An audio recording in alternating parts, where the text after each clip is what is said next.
Caros e caras, aqui Fabrício Almeida Carraro para o canal NeoPNL Coaching. Hoje falar um pouquinho sobre gestão do tempo. O meio forense virou uma grande maratona. Dois advogados se encontram no fórum. E aí, correndo? Correndo e você? Na correria? Na correria. Virou uma grande maratona o fórum para muitos advogados.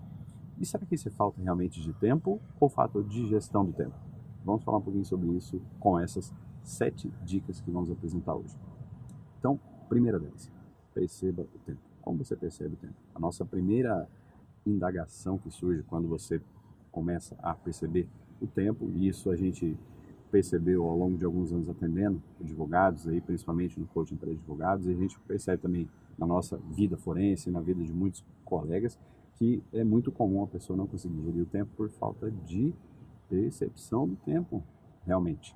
Então, nossa, já são tantas horas, não tinha percebido. Isso é muito comum, acontece com muita gente. Não sei se você já percebeu isso acontecer com você ou com alguém próximo de você. Nossa, tantas horas, eu nem percebi o tempo passar. Isso quando a gente está trabalhando, quando a gente está descansando, em várias situações isso pode acontecer. Então, primeira dica, perceba o tempo. E como a gente percebe o tempo? Existem estudos sobre isso, que às vezes a gente, conforme a pessoa, a gente tem critérios diferentes, formas diferentes de perceber o tempo. A gente está dentro de uma linha do tempo, a nossa linha do tempo passa ao nosso lado, passa em cima, embaixo. Isso de a gente perceber o tempo e como a gente percebe o tempo é algo que a gente pode começar a prestar atenção porque faz uma grande diferença. Segundo, meça o tempo, mensure o tempo. O calendário não existe por acaso, o relógio não existe por acaso. A gente começar a perceber o tempo e medir o tempo. São várias métricas que a gente pode usar, em minutos, em horas, em semanas, em meses. Tudo isso tem ali seus conjuntos de atividades na advocacia e vale a pena a gente trabalhar com todas essas métricas para ter uma melhor percepção do tempo dentro de suas medidas, já que a gente trabalha com prazos, trabalha com agendamentos, trabalha com reuniões, trabalha com horários, então tudo isso é importante para nós, advogados. Terceiro, mapeie o uso do seu tempo. E aqui tem algumas perguntas interessantes que a gente pode perguntar para nós mesmos e de repente anotar, fazer um mapa mental, perceber como que a gente está usando, como que a gente está utilizando o nosso tempo.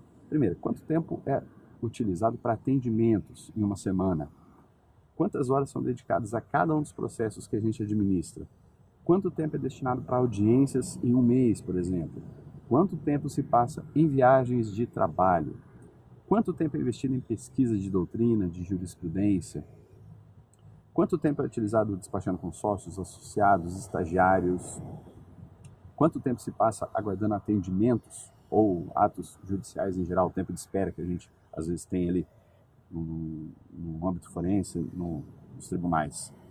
Quanto tempo costuma durar uma reunião do escritório? E quanto tempo dessa reunião foi realmente produtivo? Quanto tempo dessa reunião foi de reunião? Quanto tempo foi perdido ali, talvez desperdiçado? Quanto tempo a gente investe em notícias, atualizações sobre o mundo jurídico, sobre a sociedade, sobre o mundo em geral? Então, isso é importante para a gente mapear, não só para precificar nossos honorários, mas para buscar excelência, buscar prestar cada vez melhores serviços jurídicos, e isso vai repercutir, evidentemente, na nossa advocacia, na nossa carreira. Quarta dica, defina prioridades de uso do tempo conforme os valores. Quais são os valores? Excelência nos serviços jurídicos, nosso valor é a família, nosso valor é o prestígio, nosso valor é o reconhecimento, nosso valor é o ganho financeiro. O que é importante para nós? Começar a separar o uso do tempo conforme essas prioridades. Quinto, abandone o hábito de ser multitarefa. Nós não somos multitarefa. Em regra, nós seres humanos fazemos uma coisa de cada vez. Hoje, com celulares, smartphones e redes sociais, são tantos ladrões de tempo e a gente às vezes acredita que pode fazer mais de uma coisa ao mesmo tempo, pode se dedicar mais de uma coisa ao mesmo tempo. Só que isso faz com que, na verdade, em um intervalo entre uma atividade e outra e voltar para a atividade, nosso cérebro perca a atenção e com isso faz a gente perder tempo. Então, deixar de ser multitarefa, realmente viver ali aquela atividade uma de cada vez.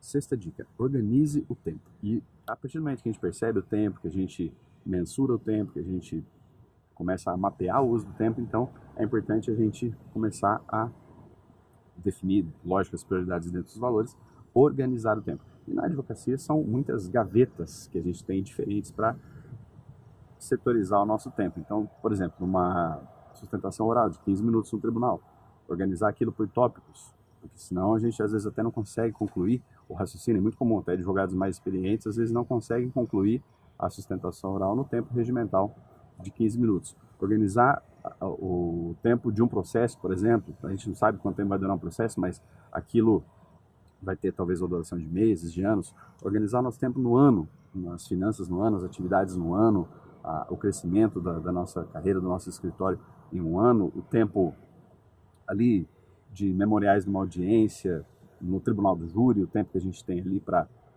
nossa fala, da acusação, da defesa, organizar o tempo de acordo com prazos, muitas vezes deixar para a última hora aquilo que é importante, algo que é importante, que é o cumprimento do prazo, passa a ser algo urgente, falando da tríade do tempo, do Christian Barbosa, urgente, circunstancial e importante. Então, isso está no texto que a gente lançou aqui junto com esse vídeo.